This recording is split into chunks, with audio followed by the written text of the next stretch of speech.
What's up, rich people? It's me, Haley, aka Mrs. Dow Jones, and this is Financial Tea. What's up, sippers? Welcome back to Financial Tea, the podcast where I teach you how to build wealth with a side of market drama, money scandals, and of course, financial pop culture. Now, I want you to picture this.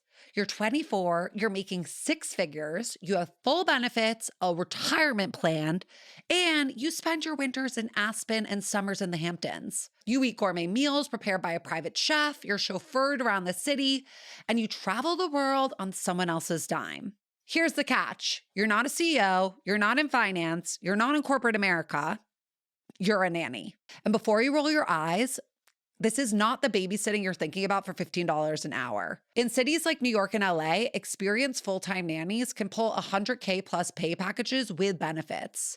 Think about it. Childcare costs have exploded, and for households at the top, it's sort of a non-negotiable line item. Now I want us to zoom out again because we also have to think about where we're at right now in the economy, because the episode isn't really just about nannying. It's also about where power is shifting in the new world. Entry-level white-collar work, I'm sure you've seen all the headlines, like in finance or marketing or consulting, is really getting replaced by AI. And it used to be the launch pad. It used to be stable. It used to be something that you could move up in.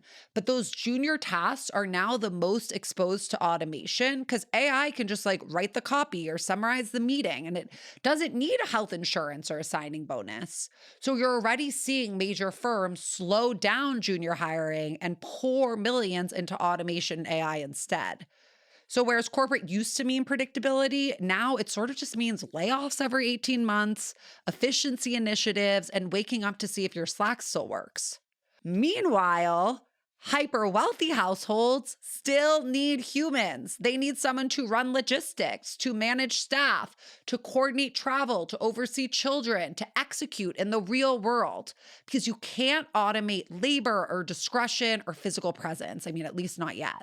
So what's happening? We're seeing power shift away from the middle of the org chart and towards ownership, towards capital, and for entry-level people, towards proximity to capital. And some young people are making a very rational decision. They're like, if the ladder feels unstable, why don't I just stand next to the people who own it? So today we are going behind the scenes of a very wealthy household with Talley, my cousin, okay, the rumors are true, who is a luxury nanny on the Upper East Side who pulls in six figures with benefits and has real leverage. And later, very special guest, my childhood nanny Claudette is going to join us to talk about how this job has evolved over decades and what it was really like to be a nanny. But first, before we get into billionaires and benefits and household power dynamics, let's start with the MDJ market report and see where the money is moving today. Okay, welcome to this week's Mrs. Dow Jones market report. It is snowing outside. It is probably illegal that I am in my office. I did have to break in to record this, but the sippers needed it. These are the stories you need to know about Wall Street happening right now, and we weren't going to miss it. So our first story is actually crazy. Okay, so first up, we do need to talk about tariffs. And it was basically chaos in DC this weekend, you guys.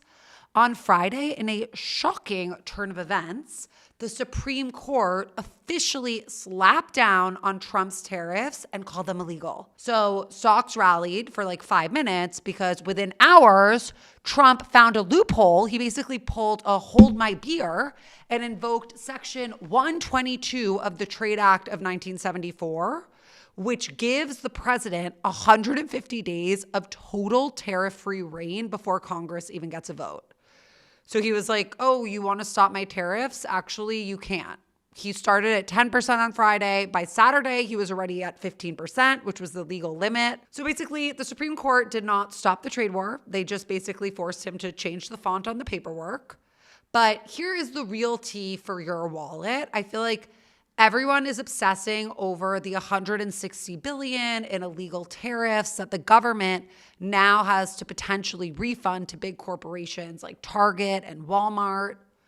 But the question that I have is where's our refund? Because the truth is, when things got more expensive because of tariffs, those companies didn't eat the cost.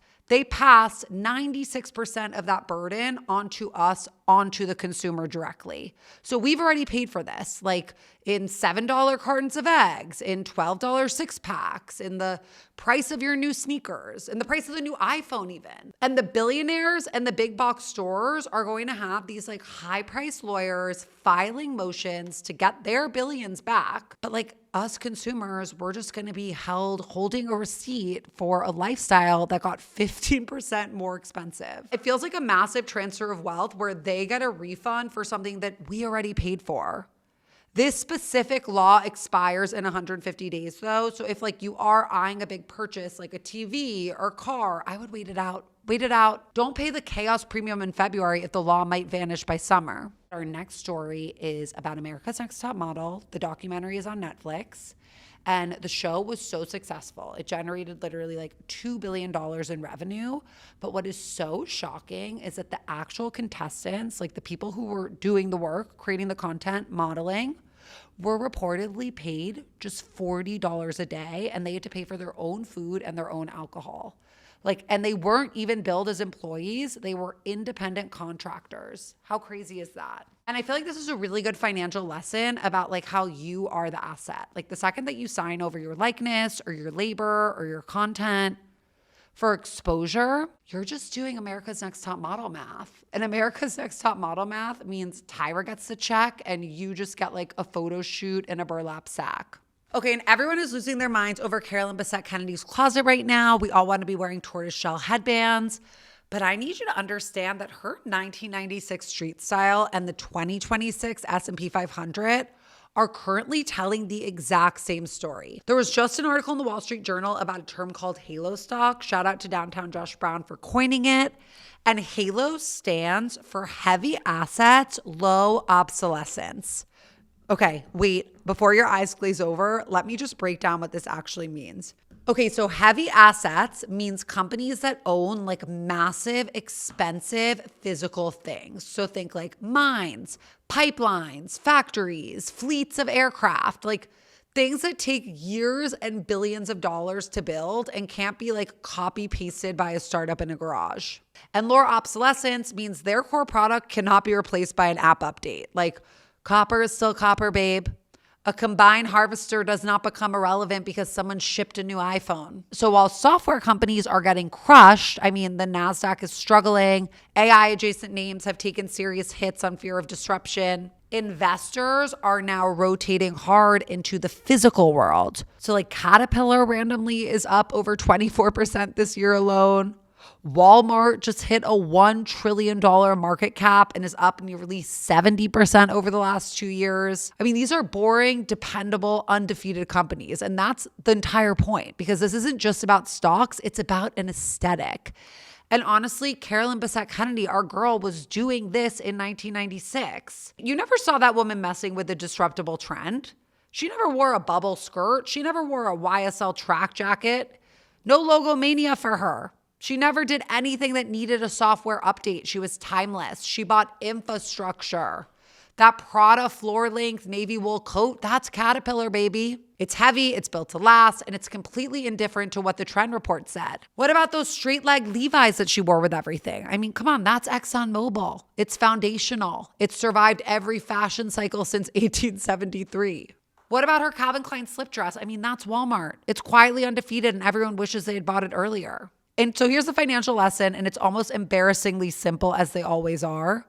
We have spent a decade worshiping the digital cloud.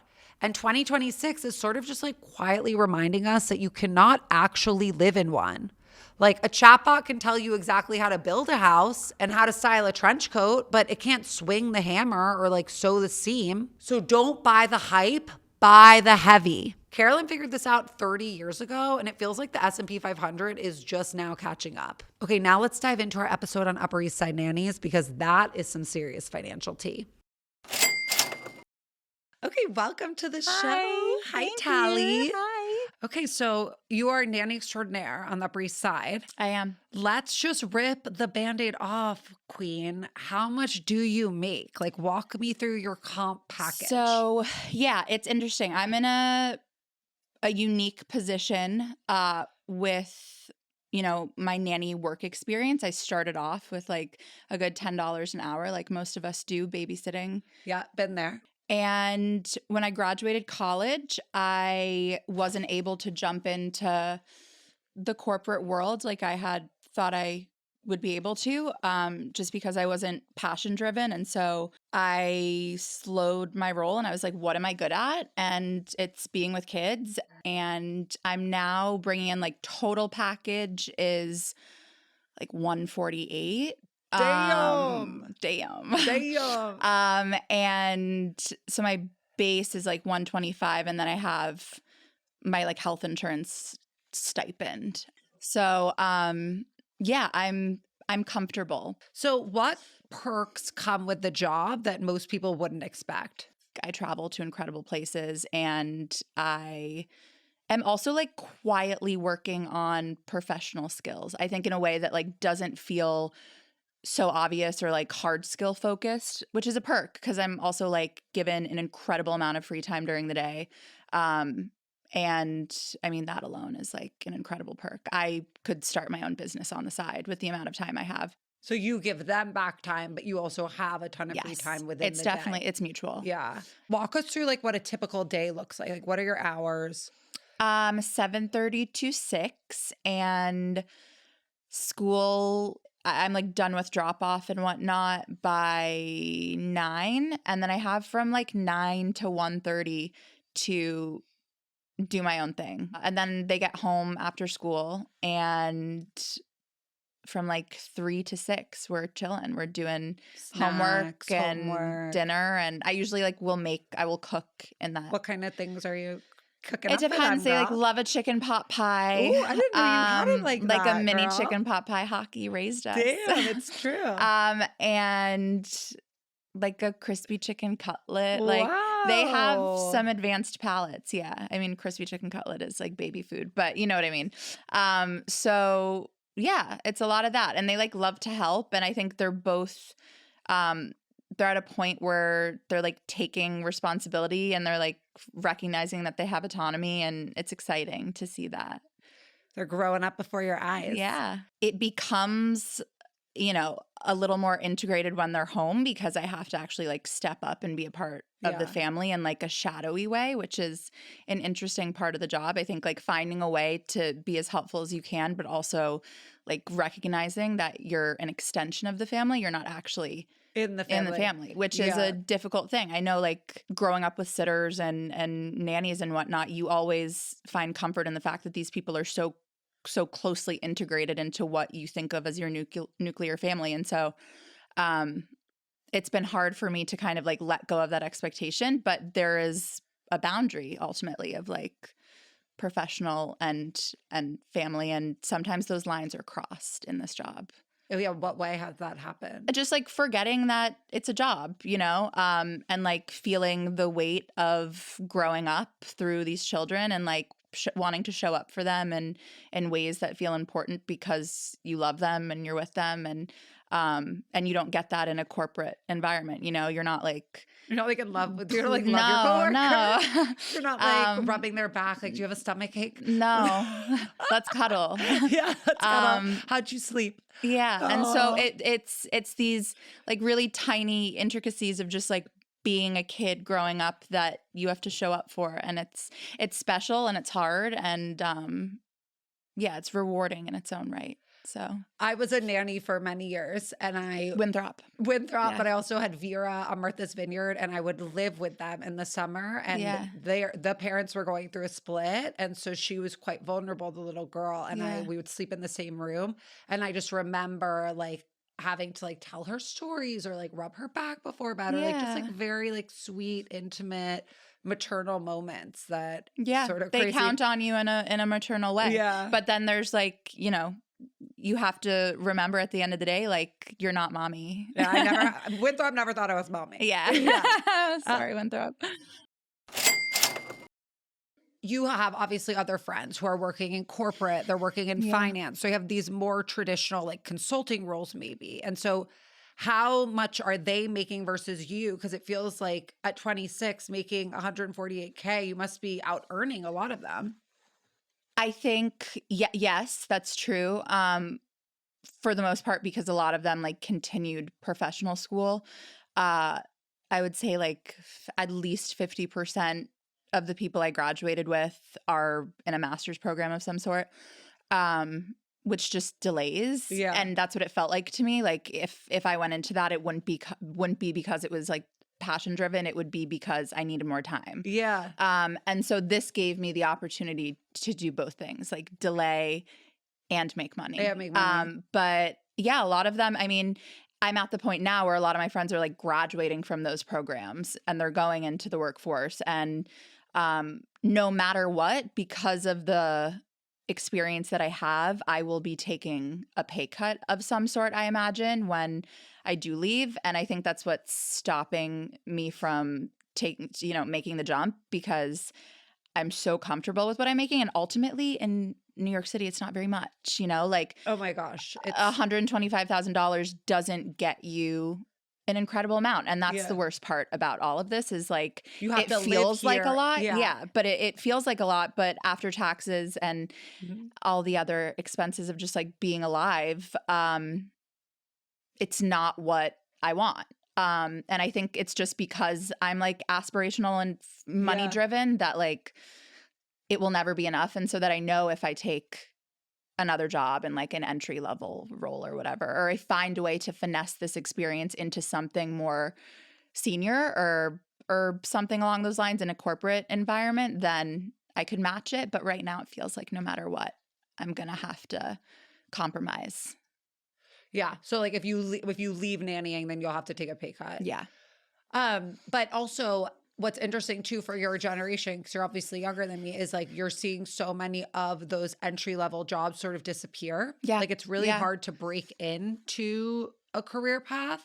And so you're seeing a lot of young people go for these more like nannying type, like just things that are conventionally side hustles that are being legitimized into actual long-term careers. Yeah. Because you make a lot of money, but also they're safe. It's not like you can outsource, what you're doing. No. It's a computer is not going to take over your role. No, and I think that's the exciting thing about this field for the career nannies is like they'll always be there. And there will come a point when, this kind of salary is just the expectation because it has to be, I think people are still, I know many people who are still getting $20 an hour and are getting paid under the table. And, the standard is that babysitters and nannies get paid under the table for that reason, because the pay is just so astronomically low that like without being paid under the table, they would take home nothing. It's in no way a livable wage. And so I think,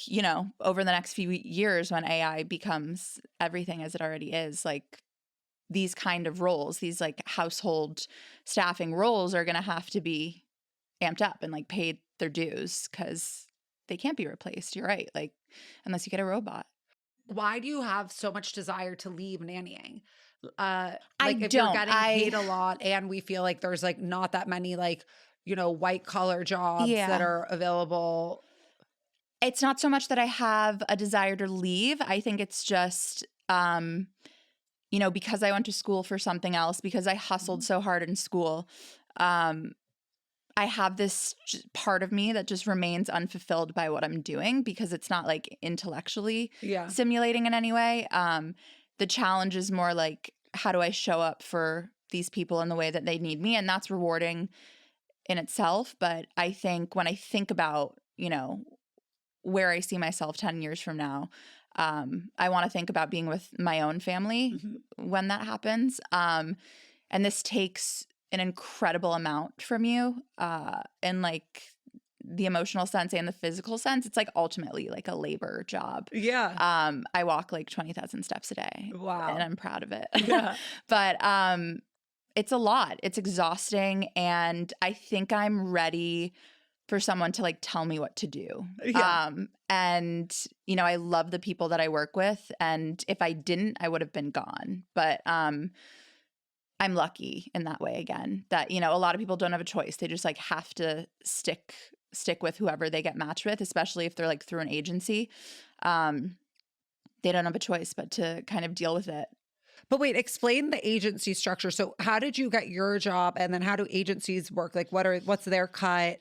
So an agency typically takes 15 to 25% of the nanny's first year That's of so salary. crazy. Because like in corporate recruiting, if you as a recruiter, they take a piece of the salary, but I would have to pay that to the recruiter. It would never come out of the salary of who I was hiring. Yeah. I mean, the structure is different for every agency. Madison Agency is like a huge one that I think a lot of these high net worth I want to help you start families, an agency. Yeah. I think one of my bosses is ready to go. We're ready to go. We just haven't made it happen. But we're ready to go. Wait, we'll explain the agency thing, and then we'll talk about your next step. I think I'm in a good position because I have the experience of being the nanny and he has the experience of being a father.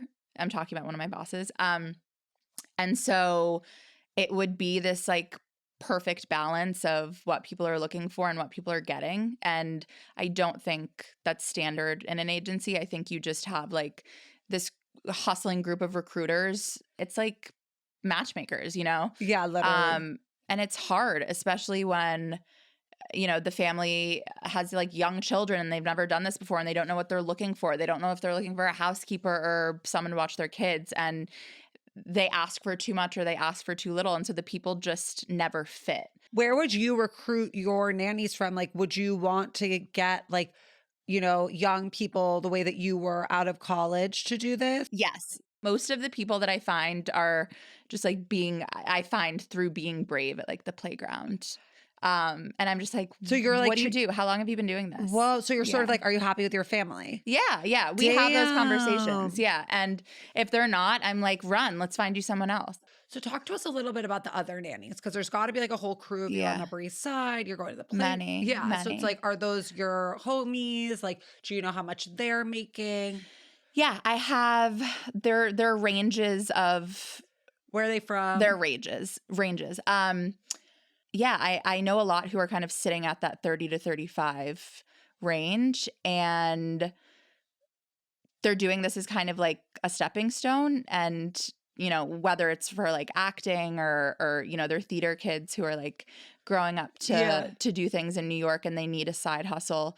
But I see more and more people who have like found a way to really take advantage of this and like are putting those other things aside and sticking with it because it's just so lucrative, especially when you're getting paid under the table and you get to just like run with all that money.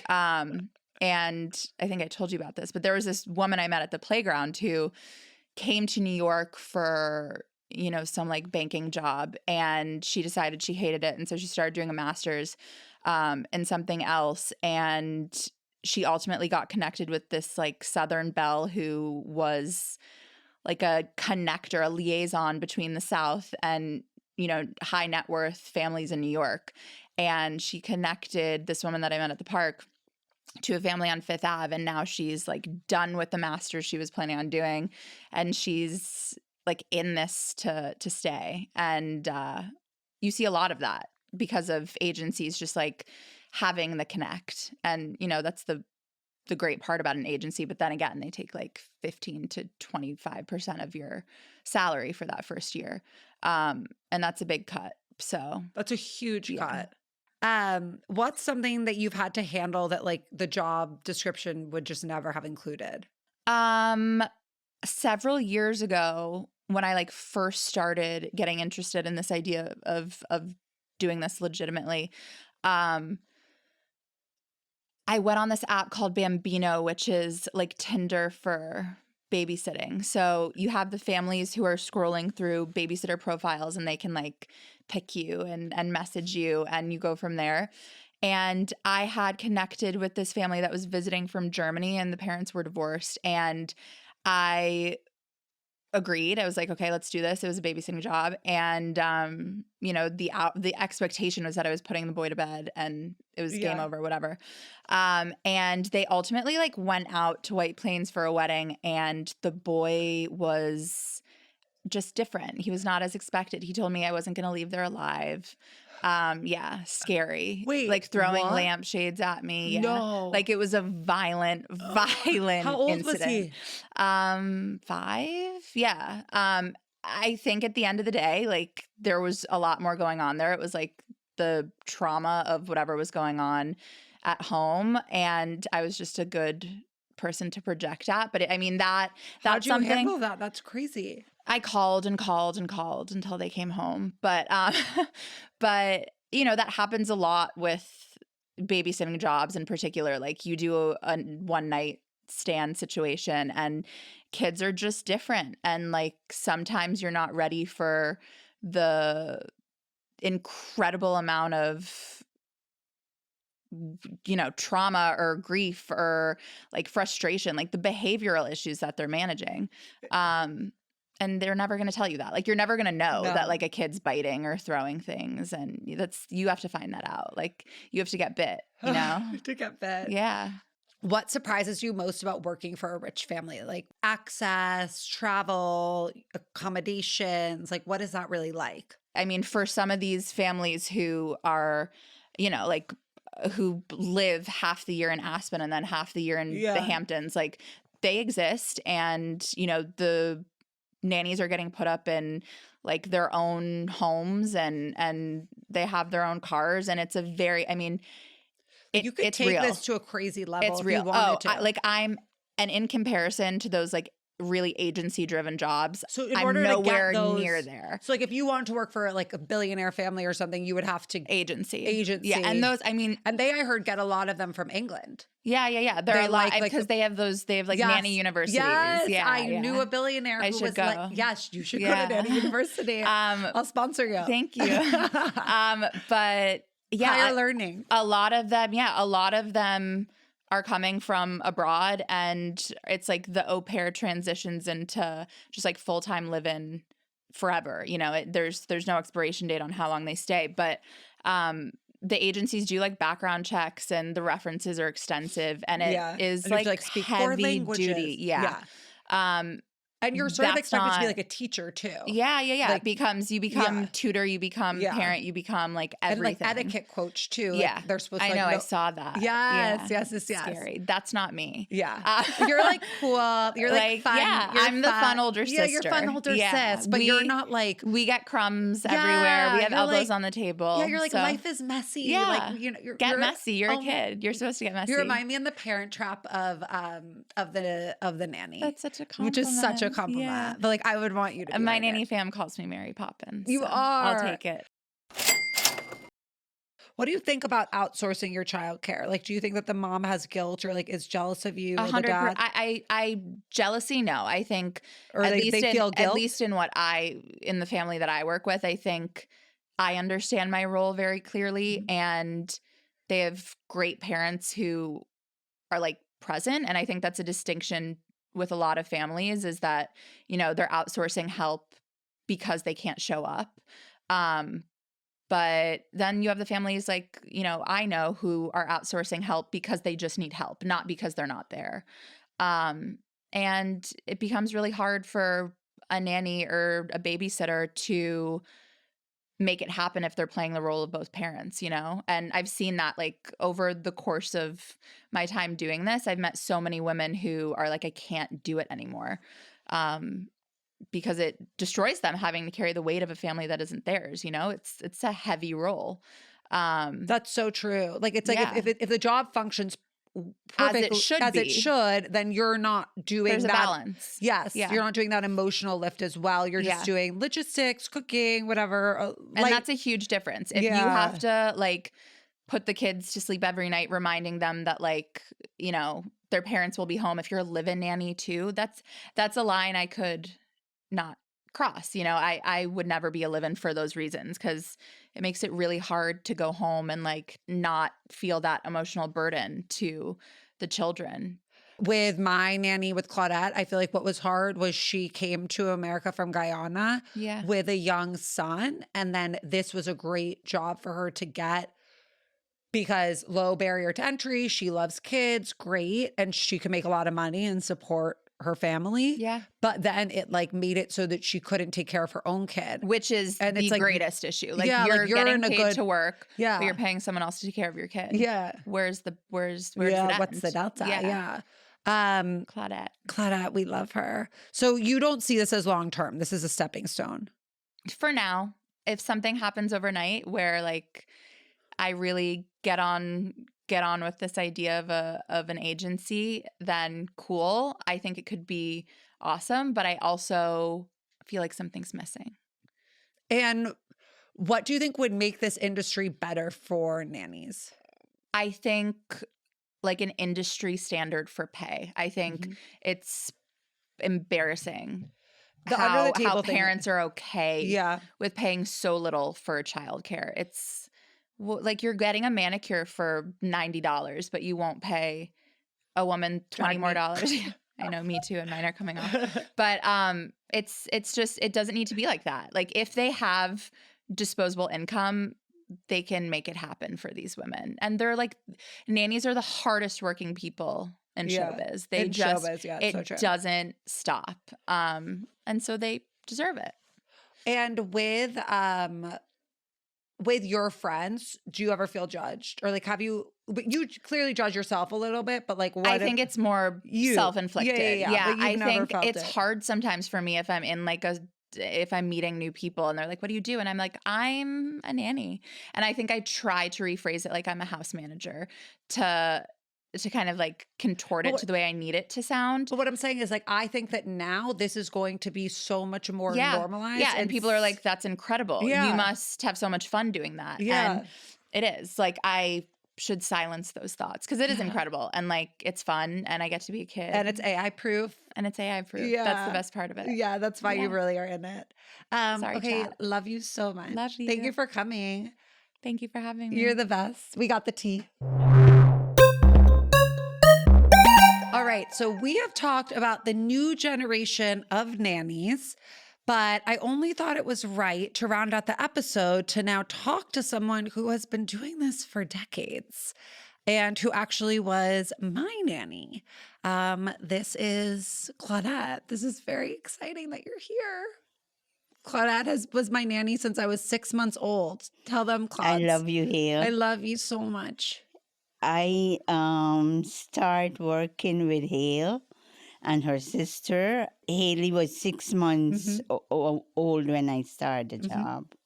And she was a cute baby. She's the cutest.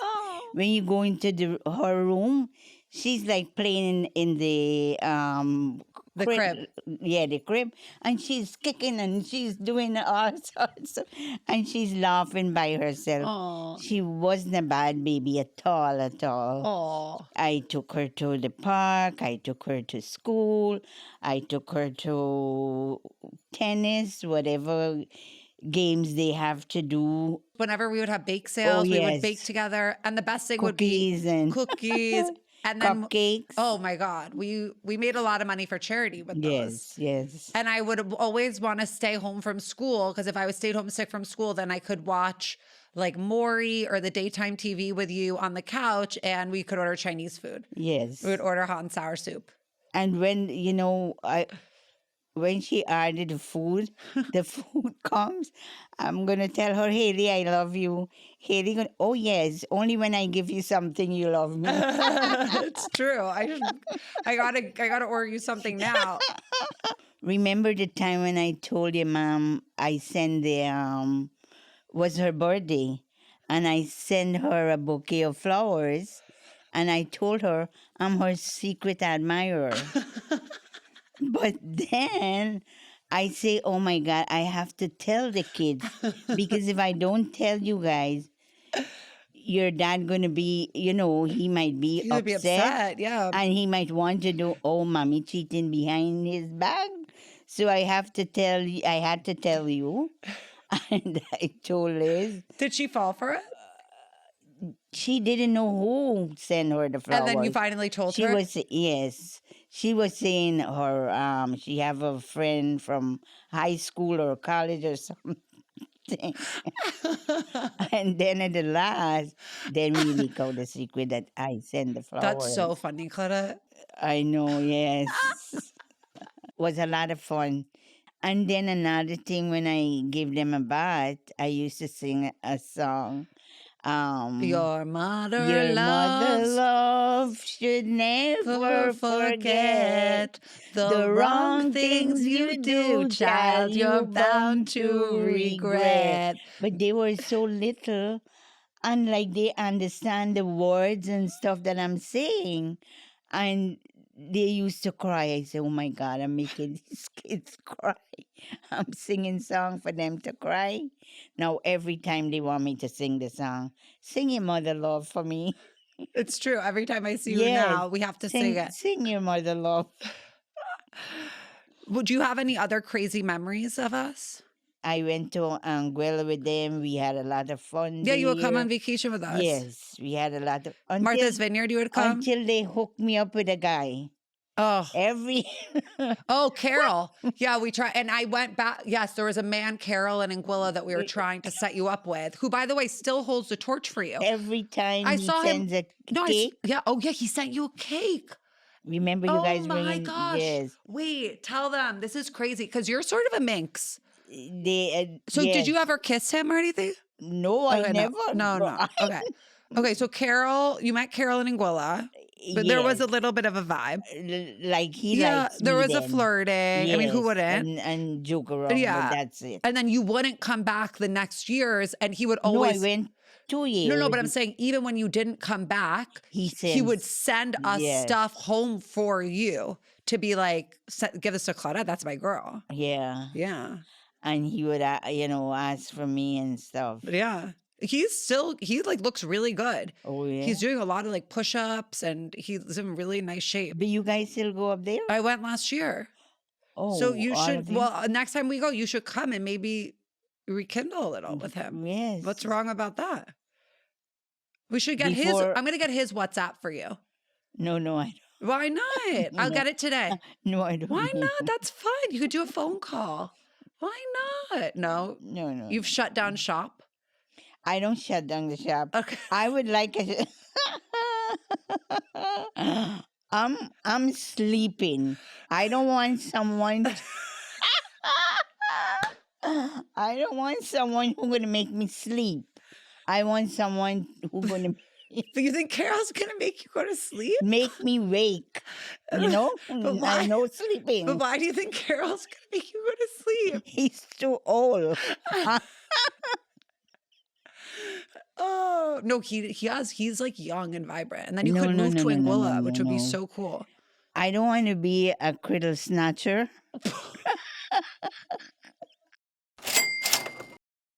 I think you are our nanny soulmate. Like there was no one else who could have done it. Like Right. you were really like you, I can't imagine life without you. Yes, no, I did everything. It was hard work. Oh, yes, but I enjoy it. Mm-hmm. One time her mom told me, she said, you and I like husband and wife. We arguing like husband and wife.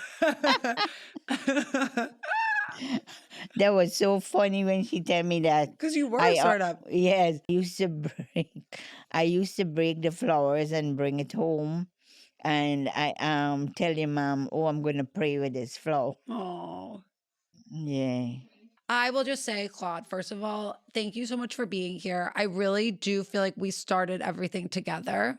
And I love you Yes. so much. Like I feel like my personality is because I got to hang out with you.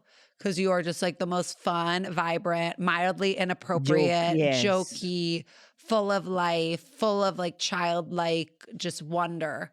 And I love you so much. I love you too, And Hazel. I just like, I'm so grateful I got to see you. I love you. I don't have You're a my daughter, family. No, I'm your daughter. but I have 3 daughters. Yeah, you do. Okay, sippers, if this episode made you rethink everything you thought you knew about work and childcare and what it means to make it in America, hit that like button, leave a review, and share this with someone who needs to hear it. Please leave comments because I'm going to show them all to Claudette and she's going to absolutely love them. And if you want to go deeper on the death of the American dream and how to build wealth in a system that feels like it's actively working against you, pre-order my book, Future Rich Person, at mrsdowjones.com. It has all the new rules for building wealth in this crazy economy. Thank you for being a sipper, for listening to Financial Tea. We will be back next week with more money intel. And if you want to share your financial tea, please email tea@mrsdowjones.com. Stay rich.